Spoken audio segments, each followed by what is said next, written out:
Hello student, તમારું warm welcome છે મારી YouTube channel NEET biology by Pooja Patel. આજના આપણા લેક્ચરમાં સ્ટાન્ડર્ડ 11th ચેપ્ટર નંબર 8 જેનું નામ છે સેલ યુનિટ ઓફ લાઈફ એટલે કે કોષ જીવનનો એકમ. આજના આપણા સેકન્ડ લેક્ચરમાં આદિકોષ કેન્દ્રીય કોષ એટલે કે પ્રોકેરિયોટિક સેલ વિશે આપણે ચર્ચા કરવાની છે.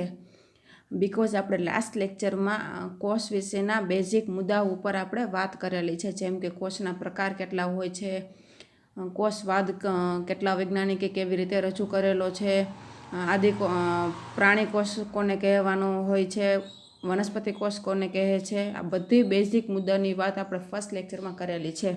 તો આજે આપણે સ્ટાર્ટ કરી દઈએ આદિકોષ કેન્દ્રીય કોષ એટલે શું. સૌપ્રથમ આપણે આદિકોષ કેન્દ્રીય કોષ એટલે કે પ્રોકેરિયોટિક સેલના શબ્દના અર્થથી સમજવાનો પ્રયત્ન કરીએ. આદિકોષ કેન્દ્રીય કોષ એટલે કે એવા પ્રકારનો કોષ કે જેની પાસે તેનું કોષ કેન્દ્ર એકદમ પ્રાથમિક લેવલનું હોય, પ્રાઇમરી લેવલનું હોય. કહેવાનો મતલબ એવો છે કે જ્યારે સુકોષ કેન્દ્રીય કોષ વિશે આપણે જ્યારે ચર્ચા કરીશું નેક્સ્ટ લેક્ચરમાં, ત્યારે તમને સમજાશે કે સુકોષ કેન્દ્રીય કોષ પાસે કોષ કેન્દ્ર નામની અંગિકા છે કે જે બેવડી પટલમય રચના ધરાવે છે, જેની પાસે પોતાનું ડીએનએ છે એઝ અ જેનેટિક દ્રવ્ય તરીકે. પરંતુ આવા પ્રકારની એડવાન્સ લેવલની, વિકસિત લેવલની અંગિકાનો અભાવ આદિકોષ કેન્દ્રીય કોષમાં હોય છે. તો આદિકોષ કેન્દ્રીય કોષમાં પોતાનું ડીએનએ કોષમાં કઈ જગ્યાએ આવેલું હશે, તો હું તમને તેની ફિગર ડ્રો કરીને સમજાવું છું. આદિકોષ કેન્દ્રીય કોષમાં પોતાનું ડીએનએ પોતાના કોષરસમાં ગૂંચળામય સ્થિતિમાં જોવા મળે છે. જો ફિગર ડ્રો કરીને સમજાવું, આદિકોષ કેન્દ્રીય કોષ છે, આ પોતાનો કોષ રસ છે જેમાં ડીએનએ તેની ગૂંચળામય સ્થિતિમાં જોવા મળે છે. અને આ જે જગ્યા છે, આ જે સ્થાન છે તેને ન્યુક્લિઓઇડ તરીકે ઓળખાય છે. ક્લિયર આટલું કે આદિકોષ કેન્દ્રીય કોષ અને સુકોષ કેન્દ્રીય કોષ વચ્ચે મેઇન ડિફરન્ટ શું છે. ક્લિયર. હવે આદિકોષ કેન્દ્રીય કોષ વિશે આપણે તેના ઉદાહરણો સમજવાના છે. આદિકોષ કેન્દ્રીય કોષમાં મુખ્યત્વે જીવાણુઓનો સમાવેશ થાય છે, જેને ઇંગ્લિશમાં બેક્ટેરિયા તરીકે ઓળખવામાં આવે છે. નેક્સ્ટમાં નીલ હરિત લીલ, જેને ઇંગ્લિશમાં બ્લુ ગ્રીન આલ્ગી તરીકે ઓળખવામાં આવે છે. માઇકોપ્લાઝમા સેલ વિધાઉટ સેલ વોલ. મિત્રો, આ એક એવા વિશિષ્ટ પ્રકારના કોષ છે જે કોષ પાસે પોતાની કોષ દિવાલ હોતી નથી, મતલબ ગેરહાજર હોય છે. અને આ કોષના આ જ લક્ષણને કારણે હંમેશા કે મોટે ભાગે આવા પ્રકારના સજીવો રોગકારક એટલે કે પેથોજન તરીકે વર્તે છે. રોગકારક એટલે એવા સજીવો કે જેની પાસે યજમાનમાં રોગ કરવાની ક્ષમતા હોય છે. ક્લિયર. એનું કારણ શું છે, તો કે આ કોષ પાસે પોતાની કોષ દિવાલ ન હોવાને કારણે જ્યારે પણ યજમાન કોષમાં પોતે પ્રવેશ કરશે ત્યારે યજમાન કોષની રોગ પ્રતિકારક શક્તિ એટલે કે ઇમ્યુન સિસ્ટમ ક્યારેય પણ આવા પ્રકારના કોષને એઝ અ એન્ટીજન તરીકે ઓળખી શકશે નહીં. હવે ઇમ્યુન સિસ્ટમની એક ખાસિયત હોય છે, જ્યાં સુધી પોતે કોઈ અણુઓને કે ઓર્ગેનિઝમને એઝ અ એન્ટીજન તરીકે ઓળખી શકે નહીં, ત્યાં સુધી પોતે એન્ટીબોડીનું સર્જન કરી શકે નહીં. અને જ્યાં સુધી એન્ટીબોડીનું સર્જન ન થાય ત્યાં સુધી આવા પ્રકારના એન્ટીજનનો નાશ કે મારી ન શકાય. એટલા માટે માઇકોપ્લાઝમામાં સમાવેશિત થતા ઘણા બધા સજીવો રોગકારક તરીકે વર્તે છે. એક્ઝામ્પલમાં તમને વાત કરું તો માઇકોપ્લાઝમા ન્યુમોની છે, પછી માઇકોપ્લાઝમા જેનિટેલિયમ છે. આવા બધા પ્રકારના સજીવો રોગકારક તરીકે વર્તે છે. નેક્સ્ટ છે પીપીએલઓ. પીપીએલઓ એટલે કે પ્લુરો ન્યુમોનિયા લાઇક ઓર્ગેનિઝમ. મિત્રો, આ ફૂલ ફોર્મ છે, એકદમ ખાસ યાદ રાખવું જરૂરી છે. ક્લિયર. હવે આપણે વાત કરીશું કે આદિકોષ કેન્દ્રીય કોષ છે તો પોતાનું પ્રજનનની રીત કેવી હશે, પ્રજનનની પદ્ધતિ કેવી હશે. વિદ્યાર્થી મિત્રો, આદિકોષ કેન્દ્રીય કોષમાં મોટે ભાગે સજીવો દ્વિભાજનની પદ્ધતિને અનુસરે છે. દ્વિભાજન એ એસેક્સ્યુઅલ એટલે કે અલિંગી પ્રજનનમાં આવતી એક પદ્ધતિનો પ્રકાર છે. ક્લિયર. દ્વિભાજનની પદ્ધતિની શરૂઆત થતાની સાથે જ આદિકોષ કેન્દ્રીય કોષ છે પોતે સાઇઝમાં મોટો થશે એટલે કે સાઇઝમાં વધારો થશે. ત્યારબાદ તેનું ડીએનએ છે, તેનું પોતાનું જનનિક દ્રવ્ય છે એ બેવડાવશે, મતલબ એકમાંથી બે થવાની શરૂઆત કરશે. ત્યારબાદ સૌપ્રથમ કોષરસ પટલ છે તે અંતર્વલનની ક્રિયા દર્શાવશે, મતલબ અંદરની બાજુ વળશે. ત્યારબાદ કોષ દિવાલ અંતર્વલનની ક્રિયા દર્શાવશે, જેમ મેં ફિગર નંબર સેકન્ડમાં બતાવેલું છે એવી રીતે. ત્યારબાદ એક માતૃકોષમાંથી બે બાળકોષોનું નિર્માણ થશે. ક્લિયર? એટલે કે આવા પ્રકારની દ્વિભાજન નામની પદ્ધતિ આદિકોષ કેન્દ્રીય કોષના સજીવોમાં જોવા મળે છે. ચલો વિદ્યાર્થી મિત્રો, હવે આપણે ચર્ચા કરવાની છે બેક્ટેરિયાના મુખ્ય આકાર વિશેની. બેક્ટેરિયાના મુખ્ય 4 આકાર હોય છે. બેસિલસ, કે જેને ગુજરાતીમાં દંડાણુ તરીકે ઓળખવામાં આવે છે, કારણ કે તેનો આકાર આવો દંડ શેપનો હોય છે.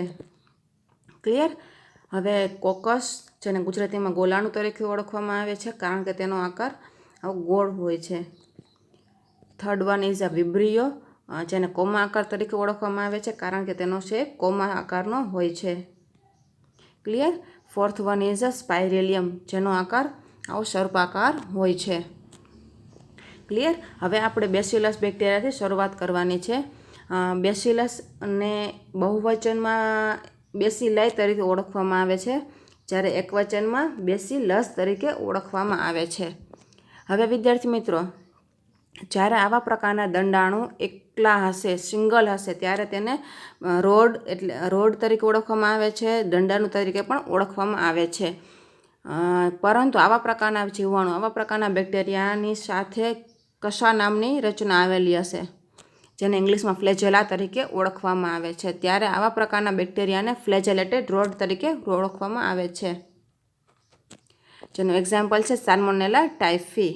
હવે આવા પ્રકારના જીવાણુઓ એક કરતાં વધારે હોય અને લાઇનમાં જોડાયેલા હોય, લાઇન બનાવેલી હોય, ત્યારે આવા પ્રકારના જીવાણુઓની રચનાને ચેઇન ઓફ બેસિલાઈ એટલે કે સ્ટ્રેપ્ટોબેસિલસ તરીકે ઓળખવામાં આવે છે. સ્ટ્રેપ્ટોબેસિલસ તરીકે ઓળખવામાં આવે છે, જેનું એક્ઝામ્પલ છે બેસિલસ એન્થ્રેસિસ. ક્લિયર?